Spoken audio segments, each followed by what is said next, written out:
So byabitegura action mfite projet nyinshi cyane gasinga ko yes, ariko ndi gutegura indirimbo nyinshi cyane dufite n'igitaramo ntago nakivuga hano cyangwa se none se Meddy yaba agiye kugaruka muri music industry mu Rwanda, ahubwo se ubu nagaruka azakomeza muri gospel cyangwa azajya muri secular music nk'uko bimaze igihe biri guhwihwiswa ku mbuga nkoranyambaga? Ahubwo se mwe mubona Meddy ari kugaruka akajya muri secular music cyangwa se akigumira muri gospel ari iki cyaba cyiza kurusha ikindi? Ibyo byose nibyo tugiye kurebera hamwe muri iki kiganiro. Bana natwe kandi nibagirwe gukora subscribe kugira ngo tuzajye ducikanwa n'ibiganiro nk'ibi ngibi. Like, share na comment byose ni ingenzi kugira ngo ukomeze gufasha iyi video kugera ku bantu benshi. Hari hashize igihe kigera ku mwaka n'igice tutumva inkuru za Meddy. Yewe benshi banatinyaga kuvuga ko Meddy ibintu byo kuririmba yabihagaritse, ashobora kuba agiye kwibera umupasiteri. Twaherukaga kubona indirimbo ya Meddy ejo bundi hagati mu mwaka wa 2025, akaba ari indirimbo yitwaga Blessed. Kuva icyo gihe kugeza na n'ubu ngubu Meddy ntiyari akivugwa kuri social media. Ibijyanye na music industry ye navuga ko kariyeri ye yari yarayihagaritse. Mu gihe abantu bari bamaze igihe bibaza amakuru ya Meddy, bibaza bati ese Meddy yagiye he ko atakivuga? Ese yaba adasohora indirimbo bwo ntiyajya kuri social media ngo avuge tumubone tumenye ko byibuza gihari? Mu cyumweru gishize baje gutungurwa no kumva ko Meddy yasohoye indirimbo na Eddy Kenzo, kandi iyo ndirimbo akaba ari secular music atari gospel. Batangira kwibaza bati ese music industry yo mu Rwanda yaba igiye kongera ikaryoha tukabona umuhanzi nka Meddy uririmba ndetse anabyina? Bitewe n'uko Meddy yari yaramaze gukurira hagati kunya abantu batekerezaga ko azongera kugaruka akaririmba secular music, barangiza bakabona indirimbo ye na Eddy Kenzo kandi ari secular music yuzuye, bagatangira kuvuga ko irihangana ryari riri hagati ya The Ben na Bruce Melody. Meddy aje guca impaka akigarukira mu tuntu twe. Mu minsi yashize nibwo abanyamakuru ba BNB FM bari mu rugendo rwo gutembera igihugu cya Leta Zunze Ubumwe za Amerika, banagenda banareba amastade ari kuberaho igikombe cy'isi, bifuza kuba bajya gusura Ngabo Meddy Midal ngo abaganirize ku bijyanye n'ubuzima bwe, impamvu yahagaritse gukora indirimbo za secular music ahubwo agahitamo kwigira muri gospel.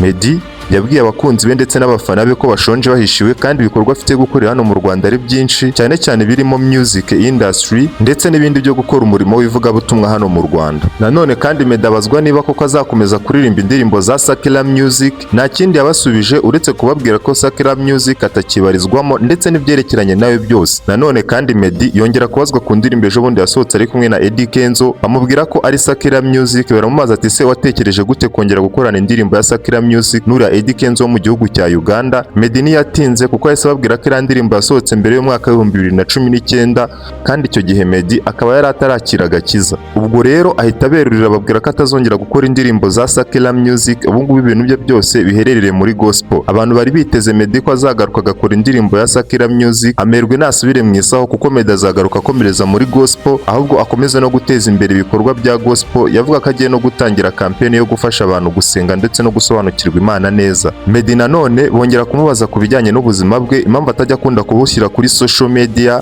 yewe rwose bakavuga ko yari amaze igihe kirekire kigera ku mwaka wose atagaragara kuri social media. Baramubaza bati ibyo ngibyo byo biterwa n'iki? Icyo nacyo ntabwo yigeze agitindaho kuko Meddy yahise ababwira ko yari ahugiye mu byo kurera abana, ababwira ko igihe abana baba bakiri bato baba bakeneye umuntu ubitaho kandi bagakenera interaction yabo n'ababyeyi kugira ngo umwana azakure yiyumvamo umubyeyi. Ubwo rero nk'umubyeyi yasabwaga igihe kirekire cyo kubana n'abana be kandi akabitaho kugira ngo yongere urukundo hagati ye n'abana be. Bamubaza igihe azagarukira mu Rwanda, ababwira ko ari vuba kandi n'abana be bamaze igihe bamwishyuza kugaruka mu Rwanda ngo arebe igihugu cyabo cy'inkomoko. Meddy kandi nanone yaboneyeho no gutanga ubutumwa ku bantu bifuza kwakira Yesu nk'umwami n'umukiza ariko bakaba barabuze uburyo. Avuga ko ahari kugira ngo abafashe nk'umuntu nawe wari waraciye muri iyo experience, akaba yari yarananiwe kwakira Yesu nk'umukiza, ariko ubu ngubu akaba ari umutangabuhamya wo kuvuga ko Yesu agira neza kandi amashimwe akaba yuzuye umutima we.